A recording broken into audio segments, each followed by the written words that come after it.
ಅಧ್ಯಕ್ಷರಾದ ಪದ್ಮನಾಭನಗರದ ಮಂಡಲ BJP Shri N Lakshmikant ಅವರಿಗೆ ಕೇಕ್ ಕತ್ತರಿಸುವ ಮೂಲಕ ಹುಟ್ಟುಹಬ್ಬ ಆಚರಿಸಿಕೊಂಡರು. ಗಣ್ಯರು ಶುಭ ಕೋರಿ ಅಭಿಮಾನಿಗಳಿಂದ ಶುಭ ಹಾರೈಸಿದರು.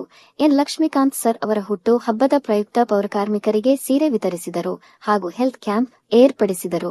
ಕೊನೆಯಲ್ಲಿ ಶುಭ ಕೋರಿದ ಎಲ್ಲ ಬಂಧುಗಳಿಗೆ ನಮ್ಮ ಎಂಜಿಎಂ ನ್ಯೂಸ್ ಮಾಧ್ಯಮದ ಮೂಲಕ ಧನ್ಯವಾದ ಹೇಳಿದರು. ಆತ್ಮೀಯ ಸ್ನೇಹಿತರು, ಕಾರ್ಯಕರ್ತರು ಮತ್ತೆ ನನ್ನ ವೆಲ್ ವಿಶರ್ಸ್, ನನ್ನ ಸಂಬಂಧಿಕರು, ನನ್ನೆಲ್ಲ ಕತೆ ಬಾಯ್ಸ್ ಎಲ್ಲ ನನ್ನ ಚೆಡ್ಡಿ ದೋಸ್ತುಗಳು ಮತ್ತೆ ಇಡೀ ಪದ್ಮನಾಭ ನಗರದ ಎಲ್ಲ ಕಾರ್ಯಕರ್ತರು, ಬೆಂಗಳೂರು ಮಹಾನಗರದ ಎಲ್ಲ ಬಿಜೆಪಿ ಕಾರ್ಯಕರ್ತರು, ಸ್ನೇಹಿತರು, ಎಲ್ಲ ಪಾರ್ಟಿಯ ಸದಸ್ಯರು ಇವತ್ತು ಬಂದು ನಮ್ಮ ಹುಟ್ಟುಹಬ್ಬಕ್ಕೆ ಶುಭವನ್ನ ಕೋರಿದ್ದಾರೆ.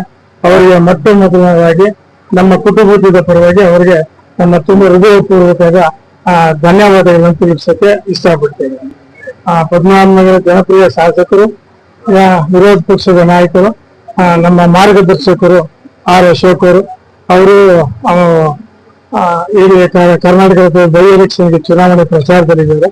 ಅವರು ಬರ್ಬೇಕಾಯ್ತು. ಅವರು ಕೂಡ ನನಗೆ ಫೋನ್ ಮೂಲಕ ಶುಭಾಶಯಗಳನ್ನ ಕೋರಿದ್ದಾರೆ. ಅವರ ಆಶೀರ್ವಾದ ಶುಭಾಶಯಗಳನ್ನು ಕೋರಿದ್ದಾರೆ. ಅವ್ರಿಗೂ ಕೂಡ ನನ್ನ ತುಂಬಾ ರೀತಿಯ ಧನ್ಯವಾದಗಳನ್ನ ಅರ್ಪಿಸಕ್ಕೆ ಇಷ್ಟಪಡ್ತೇನೆ. ಹೀಗೆ ನಮ್ಮ ಕಾರ್ಯಕರ್ತರು ಅವರೇ ನನ್ನ ಹುಟ್ಟುಹಬ್ಬವನ್ನ ನಾನು ಬಹಳ ಸರಳವಾಗಿ ಆಚರಣೆ ಮಾಡಬೇಕು ಅಂತ ಹೇಳಿದೆ. ಅವರೇ ಎಲ್ಲರೂ ಸೇರಿ ಇವತ್ತು ಈ ಹುಟ್ಟುಹಬ್ಬವನ್ನ ಸೇರಿದೆ. ಈ ಹುಟ್ಟುಹಬ್ಬ ಅವ್ರಿಗಾಗಿ ನಾನು ಶ್ರಮಿಸ್ತಾ ಇದ್ದೇನೆ. ಹಾಗೆ ನನ್ನ ಇಷ್ಟು ಎತ್ತರಕ್ಕೆ ಬೆಳೆಯೋದಕ್ಕೆ ಕಾರಣ ನನ್ನ ಕುಟುಂಬ, ನನ್ನ ಅಕ್ಕ ತಂಗಿದ್ರು, ನನ್ನ ಶ್ರೀಮತಿ, ನನ್ನ ಒಡತಿ, ಇವರೆಲ್ಲರ ಒಂದು ಸಹಕಾರದಿಂದ ನಾನು ಇದುವರೆಗೂ ಮೇಲೆ ಬಂದಿದ್ದೀನಿ.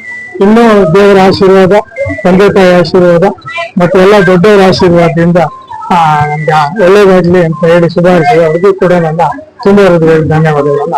ಅಕ್ಕತಾಯ 1980 ಬಿಜೆಪಿ ಸ್ಥಾಪನೆಗೊಂಡ ದಿನ, ಅದು ಏಪ್ರಿಲ್ 6 ಆಗಿದೆ. ನನ್ನ ಹುಟ್ಟುಹಬ್ಬ ಕೂಡ ಏಪ್ರಿಲ್ 6 ಇದೆ. ಇದಕ್ಕೆ ಏನಕ್ಕೆ ಗೊತ್ತಿಲ್ಲ, ನನ್ನ ಅದೃಷ್ಟ ಅಂತ ಕಾರಣ 11 ವರ್ಷ ಚುನಾವಣೆ ಆಗಿ ಚುನಾವಣೆ ಅವಧಿ ಮುಗಿದು 6 ವರ್ಷ ಆಗ್ತಾ ಬಂತು. ಚುನಾವಣೆ ಮಾಡ್ಬೇಕು ಅಂತಾರೆ ಅನೇಕ ಕಾರಣಗಳಿಂದ ಮುಂದೂಡಲಾಗಿದೆ. ಈಗ ಸುಪ್ರೀಂ ಕೋರ್ಟ್ 30ನೇ ತಾರೀಕು ಒಳಗೆ ಮಾಡಬೇಕು ಅಂತ ಹೇಳಿದ್ದಾರೆ. ನೋಡೋಣ, ಇದು ಒಂದು ಡೇಟ್ ನೋಡಿ ಮುಂದಿನ ದಿನಗಳಲ್ಲಿ ಯೋಚನೆ ಮಾಡಿ. ಅದು ನಮ್ಮ ಕೈಲಿಲ್ಲ, ಸರ್ಕಾರದ ಕೈಲಿದೆ. ಅವರು ಡಿಲಿಮಿಟೇಷನ್ ಆಗ್ಲಿ ರಿಸರ್ವೇಶನ್ ಅಂತ ಮಾಡಿದ್ದಾರೆ. ನಮ್ಗೆ ಅನುಕೂಲ ಆಗಿದೆ. ನಾವು ಸದಾ ಚುನಾವಣೆ ಈಗಲೂ ಇಲ್ಲದೆ ಹೋಗ್ಲಿ ಜನರ ಸೇವೆ ಕೆಲಸವನ್ನ ಮಾಡ್ಕೊಂಡು ಬರ್ತಾ ಇದೀವಿ. ಪ್ರತಿಯೊಂದು ಪ್ರಾಬ್ಲಮ್ಗೂ ನಾವು ಸ್ಪಂದಿಸ್ತಾ ಇದ್ದೀವಿ, ನಾವು ನಮ್ಮ ಮನೆಯವರು.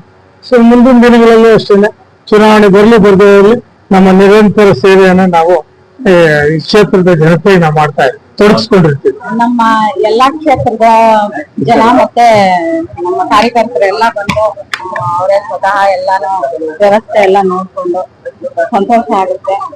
ಪ್ರತಿ ವರ್ಷದಂತೆ ಈ ವರ್ಷನೂ ವಿಜೃಂಭಣೆಯನ್ನೇ ಆಚರಿಸೋದು. ದೇವರ ಆಯುಷ್ಯ ಆರೋಗ್ಯ ಎಲ್ಲ ಶಕ್ತಿ ಕೊಡ್ಲಿ, ಪಕ್ಷಕ್ಕೆ ಕೊಡಿ, ಅಷ್ಟೇ ಒಳ್ಳೇದಾಗ್ಲಿ, ದೇವ್ರ ಒಳ್ಳೇದ್.